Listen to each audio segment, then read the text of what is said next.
so are the array of people who experience them. Throughout this book, I will use woman or women to describe people who have experienced a miscarriage, stillbirth, infant loss, or infertility.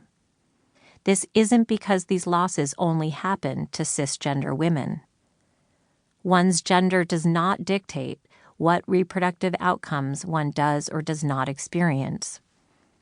Rather, as someone who identifies as a cis woman and as a psychologist who predominantly treats cis women, my use of woman is simply a way to remain true to my experience and those of my patients. It does not in any way erase the experience of trans, non-binary, genderqueer, and two-spirit people who, in addition to shouldering what can be a profound, long-lasting grief associated with pregnancy and infant loss, often have to endure discrimination within the medical community and elsewhere, the erasure of their gender identity, and exclusion from lost communities. Miscarriage, pregnancy, and infant loss is not just a woman's experience. It does not discriminate.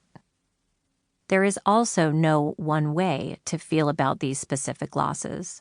So while this book does primarily center around the grief and mourning that can and does reside in the wake of a miscarriage, I want to acknowledge and make space for the people who feel indifferent toward their pregnancy losses, or even relieved.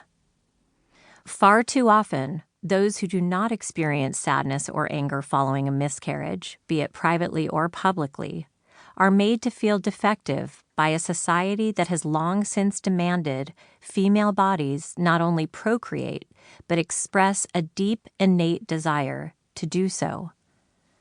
But there is nothing broken about those who feel thankful for no longer being pregnant, just like there was nothing broken about those who wanted to carry a pregnancy to term, but couldn't. In this book, all are welcome. And I also want to acknowledge that my experience represents just that, my experience. Unlike far too many Black and brown women in this country, I do not face a higher rate of maternal mortality. In the throes of my loss, I did not face the fear of being unable to access the care I needed. I have, based on the color of my skin, benefited from white privilege.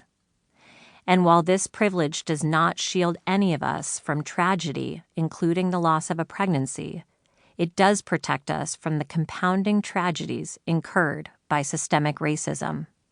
It certainly protected me.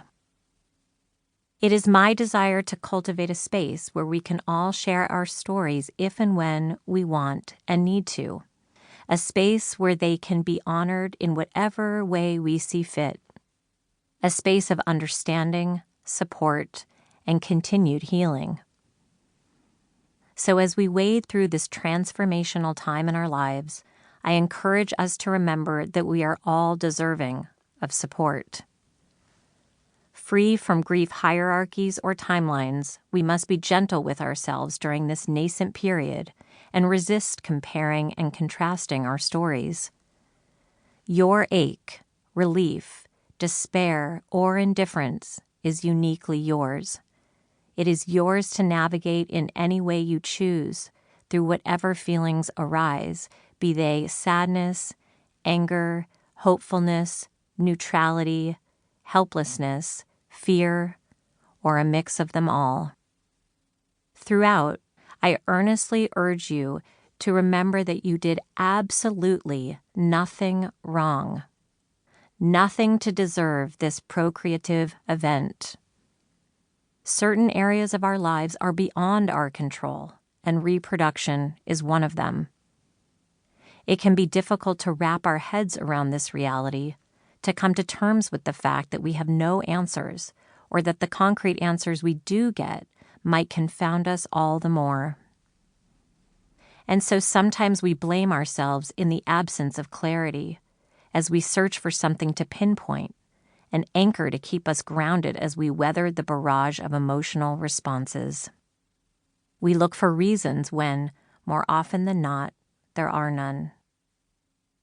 Resist hurling blame.